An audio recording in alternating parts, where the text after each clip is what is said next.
कहानी को ध्यान से सुनना, क्योंकि ये कहानी तुम्हारे बोर्ड्स 2025 के पूरे सफर को चेंज करके रख देगा। ये कहानी है दो भाइयों की जिनका नाम चिंटू था और मिंटू था।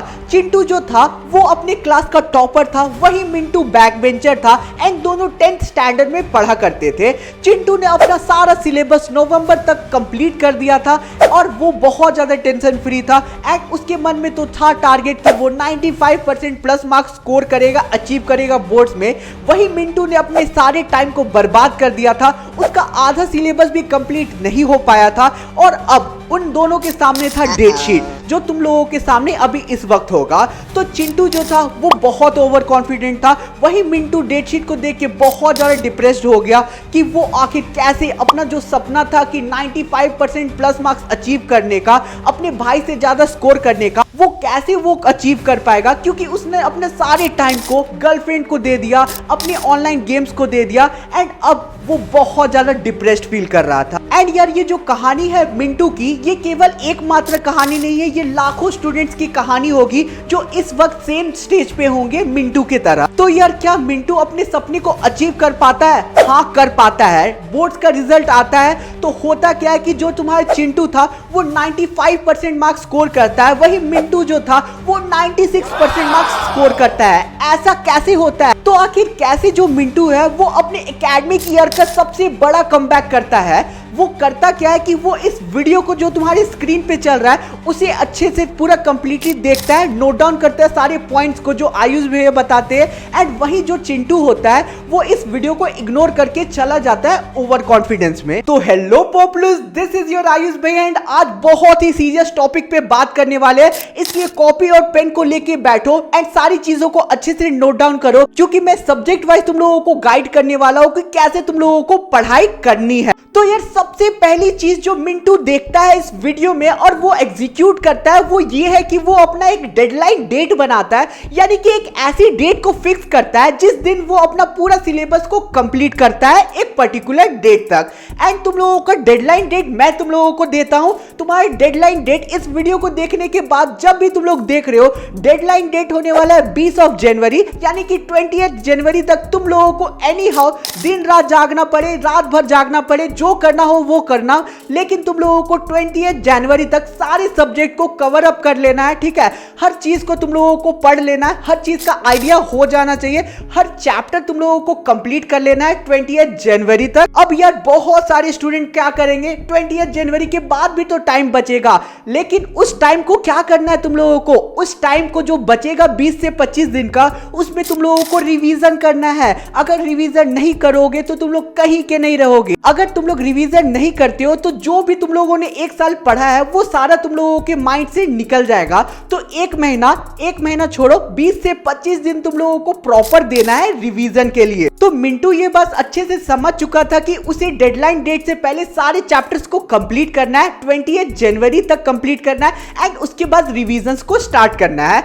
सेकेंड चीज जो मिंटू एग्जीक्यूट करता है, डेट शीट को वो अच्छे से देखता है, समझता है एंड वो करता क्या है कि सारी डेट शीट में जितने भी गैप्स हैं ना सब्जेक्ट के बीच में, उसे एनालाइज करता है एंड वो अच्छे से टाइम टेबल निकालता है कि किस सब्जेक्ट पे कितना फोकस करना है। तो वही चीज तुम लोगों को भी करना है। करना क्या है वो मैं तुम लोगों को क्लियरली बता देता हूं। सिंपली तुम लोगों को पता ही है कि डेट शीट में तुम लोगों के मैथ्स के लिए तुम लोगों को 10 दिन दिया हुआ है, बाकी एसएसटी साइंस के लिए 4-4 दिन का गैप है, हिंदी के लिए 2 दिन का गैप है, आईटी सीए के लिए 7 दिन का गैप है और बाकी इंग्लिश तो सबसे फर्स्ट में है, उसका कुछ कहना ही नहीं। तो तुम लोगों को करना क्या है कि तुम्हारा जो सबसे ज्यादा जो गैप वाला सब्जेक्ट है उसे बाद में फोकस करना है एंड सबसे पहले जो कम गैप वाले सब्जेक्ट्स है उसे जल्दी से कंप्लीट करना है। ऐसा क्यों? अगर मैथ्स का कोई चैप्टर तुम्हारा बच भी जाता है तो उन 9 दिन में तुम लोग इजीली कवर अप कर सकते हो, ठीक है, लेकिन बाकी सारे सब्जेक्ट का ऐसा सीन नहीं होगा। अगर साइंस में देखो तो 4 दिन जो तुम्हारे दिए हुए हैं ना,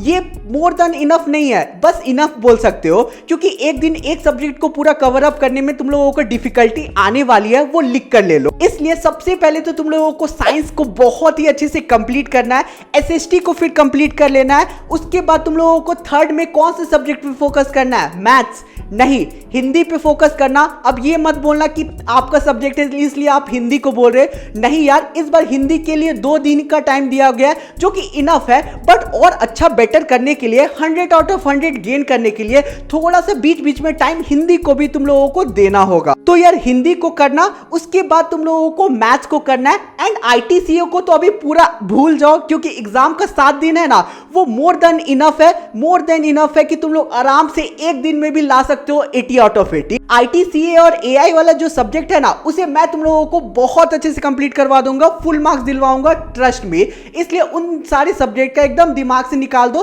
तुम लोगों को 5 सब्जेक्ट को अभी देखना है। अब यहां तक सारी चीजें तुम लोगों को क्लियर हो गई होगी। तीसरी चीज जो तुम लोगों को करनी है, जो मोस्ट इंपॉर्टेंट चीज है, वो सबसे पहले तुम लोगों को इजी चैप्टर से स्टार्ट करना है। इजी चैप्टर से स्टार्ट करोगे तो तुम लोगों को खुद में मोटिवेशन फील करोगे कि हाँ यार, हमने 1 चैप्टर, 2 चैप्टर, 3 चैप्टर, 4 चैप्टर कर लिया है, एंड उतना से अब इतना कॉन्फिडेंस आ जाएगा कि इतने चैप्टर्स में तो हम लोग फुल मार्क्स स्कोर करके आएंगे एग्जाम में। तो इस वक्त तुम लोगों को मोटिवेशन जनरेट करना है, और मोटिवेशन कहां से आएगी? चैप्टर्स को कंप्लीट करके। तो यार अब मैं तुम लोगों को साइंस, मैथ्स, SST के लिए बता दूंगा कि कौन कौन से इजी चैप्टर से तुम लोगों को स्टार्ट करना है। टेम्पलेट तुम्हारे स्क्रीन पे अब दिख रहा होगा। तो यार मैंने सारे चैप्टर्स को अच्छे से एनालाइज किया, एंड तुम लोगों को पता है कि मैं साइंस भी पढ़ाता हूं, इसलिए साइंस का आइडिया तो बहुत अच्छे से है मुझे। तो तुम लोगों को सबसे पहले स्टार्ट कहां से करना? Our environment. ये भी कोई पूछने की बात है, सबसे इजी चैप्टर पूरे साइंस के बुक में कौन सा है? Our environment. तो उसे बैठो लेकर अभी तुरंत वीडियो देखने के बाद एंड कंप्लीट कर डालो, खल्लास कर डालो। सेकंड चैप्टर एसिड, बेस और सॉल्ट जो है वो काफी ज्यादा इजी है। इस चैप्टर के लास्ट वाले कुछ टॉपिक जैसे कि जिप्सम हो गया, तुम लोगों का बेकिंग सोडा हो गया, ये टॉपिक से 100% क्वेश्चन पूछे जाएंगे, तो इसे अच्छे से कर लेना। एसिड, बेस और सॉल्ट को कर लेना, बहुत इजी चैप्टर है। उसके बाद तीसरा human I and colourful world, कुछ ज्यादा है नहीं चैप्टर का, छोटा सा चैप्टर है, ज्यादा टाइम भी नहीं लगेगा और तुम लोगों का जो कॉन्सेप्ट है वो क्लियर हो जाएगा। इसकी वीडियो चैनल पे अपलोडेड है, देख लेना। एसिड बेस की भी अपलोडेड है। एंड एक चीज और यार, इस वीडियो में अगर 200 कमेंट्स भी आते हैं ना, तो तुम्हारे आयुष भैया फिर से साइंस की सीरीज जल्दी जल्दी शुरू कर देंगे एंड खत्म भी कर देंगे। इसलिए यार 200 कमेंट जरूर करना वीडियो को। आगे तुम लोगों का कौन सा है? How to organism reproduce. इसे मैंने चौथे पे क्यों रखा है? क्योंकि तुम लोगों का फेवरेट चैप्टर है, तुम लोगों को पूरा अच्छे से याद हो जाता है कि हाउ टू ऑर्गेनिज्म रिप्रोड्यूस में क्या क्या चीजें हैं, तो ये चैप्टर इजी है। आगे तुम लोगों का मेटल एंड नॉन मेटल, वो भी इजी है, बहुत इजी है। इसका वीडियो बहुत जल्द आने वाला है चैनल पे। लाइट रिफ्रैक्शन एंड रिफ्लेक्शन को कर लेना, उसके बाद कंट्रोल कोऑर्डिनेशन को कर लेना, एंड आगे ऑल भी लिस्ट देख रहे हो, इन सारे चैप्टर्स को कर लेना। क्लियर है? अब बढ़ते हैं तुम लोगों का मैथ सब्जेक्ट की तरफ। मैथ में कौन कौन से चैप्टर्स को तुम लोगों को कब कब करना है वो स्क्रीन पे दिख रहा होगा, मार्क हो रहा होगा। देखो सारे चैप्टर्स जो लिखे हुए वो लाइन से तुम लोगों को करना है सबसे स्टार्टिंग में। एंड यार मैं ये जो चैप्टर्स तुम लोगों को रिकमेंड कर रहा हूं ना, ऐसा नहीं है कि तुम लोगों को स्टिक होकर रहना है कि यही सारे चैप्टर्स को करना है, नहीं। तुम लोगों को अगर लगता है कि कोई और इजी चैप्टर तुम्हारे माइंड में है कि मुझे ये चैप्टर इजी लगता है, तो तुम उसे भी पहले कर सकते हो, वो तुम लोगों पे डिपेंड है। मैं तुम लोगों को अपने अकॉर्डिंग बताया हूं जो मुझे 10th में इजी लगे थे। तो यार अपने अकॉर्डिंग ही टाइम टेबल बना सकते हो कि कौन सा इजी सब्जेक्ट है, क्योंकि सभी स्टूडेंट्स के अलग अलग चॉइस होते हैं, अलग अलग क्राइटेरिया होता है, फील्ड होता है, जो चीज उन्हें जल्दी समझ आता है। आगे SST का टाइम टेबल दिख रहा होगा। SST में तुम लोग देख सकते हो कि चैप्टर्स के नाम मैंने नहीं लिखे, तुम लोगों को करना क्या है, सब्जेक्ट के नाम से लिखे हैं। सबसे पहले इकोनॉमिक्स को कंप्लीट करना है, क्योंकि उससे इजी सब्जेक्ट तो दिखेगा नहीं, मिलेगा नहीं। उसके बाद सिविक्स को करना है, इकोनॉमिक्स, सिविक्स। उसके बाद तुम लोगों को ज्योग्राफी को कंप्लीट करना है, एंड फिर हिस्ट्री को करना है। आई होप क्लियर होगा। एंड बाकी इंग्लिश और हिंदी की स्ट्रैटेजी बताओ तो सप्ताह में एक दिन तुम लोगों को हिंदी सब्जेक्ट को लेके बैठना है, पूरा दिन मत देना, लेकिन टारगेट में ये रखना कि 2 चैप्टर एटलीस्ट तुम लोग वीडियो देख लो एंड कुछ सैंपल पेपर से क्वेश्चन सॉल्व कर लो। अब यार एक अच्छा सैंपल पेपर कौन सा है मार्केट में उसके बारे में जान लो। गुरुकुल बाय ओसवाल का ये जो अमेजिंग बुक तुम लोग देख रहे हो, ये एक बेस्ट सैंपल पेपर है तुम्हारे बोर्ड्स के प्रिपरेशन के लिए। एंड तुम लोगों के लिए एक बहुत ही अच्छा न्यूज ये है कि अभी प्री बोर्ड्स के ओकेजन में इसमें 10 to 15% ऑफ चल रहा है सारे बुक्स पे। तो अभी जाके तुम लोग ऑर्डर करोगे तो 10 to 15% ऑफ मिलने वाला है। ये जो बुक्स है इसमें तुम लोगों को ढेर सारे अनसॉल्व पेपर मिलेंगे, उसमें बहुत सारी कॉम्पिटेंसी बेस्ड क्वेश्चन देखने को मिलेंगे, क्योंकि तुम लोगों को भी पता है कि इस बार 50% से भी ज्यादा कॉम्पिटेंसी बेस्ड क्वेश्चन दिखने को मिलेंगे तुम्हारे बोर्ड एग्जाम में। तो इन बुक्स को जरूर रेफर करना, बहुत अमेजिंग बुक है, लिंक डिस्क्रिप्शन में मिल जाएगा। चलो आगे बढ़ते हैं। तो यहां तक तो क्लियर है कि कौन कौन से चैप्टर कब कब पढ़ना है। अब ये जान लो कि कैसे पढ़ना है। सबसे पहले वन शॉट वीडियो तुम लोगों को निकालना है। रैपिड रिवीजन को मत अभी फॉलो करना, क्योंकि उसमें पूरा एकदम परफेक्ट नॉलेज कोई भी चैप्टर का नहीं रहता, वो बोर्ड्स टाइम फॉलो करना।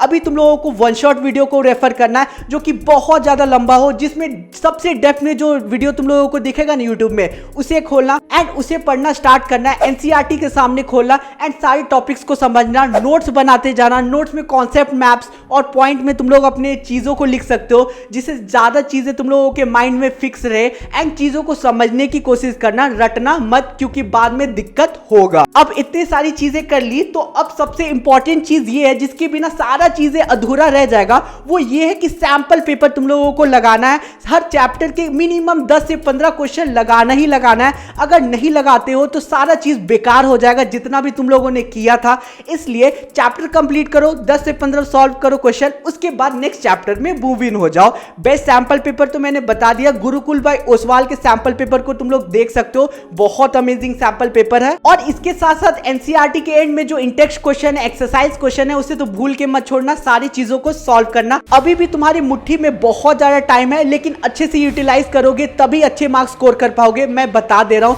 अभी से 2-3 साल के हर बैच को मैंने देखा है, इसमें से स्टूडेंट्स निकल के आते हैं जो 1 से 2 महीने में पढ़ के भी 95%, 99%, इवन स्टेट टॉपर बन के निकलते हैं। इसलिए तुम लोगों के अंदर भी वो कैपेबिलिटी है, उसे यूज करो एंड अपने मम्मी पापा को प्राउड फील करवाओ। तो आई होप तुम लोगों को पूरा वीडियो बहुत ही अच्छे से समझ आ गया होगा। चैनल पे नए होगे देन सब्सक्राइब करना, वीडियो को लाइक करना, क्योंकि तुम्हारे आयुष भैया बहुत ज्यादा एफर्ट लगाते हैं कोई भी वीडियो को बनाने के लिए। तो चैनल को सब्सक्राइब करना, वीडियो को रिकमेंड करना अपने दोस्तों को। मिलते किसी और वीडियो में। Thanks for watching the video.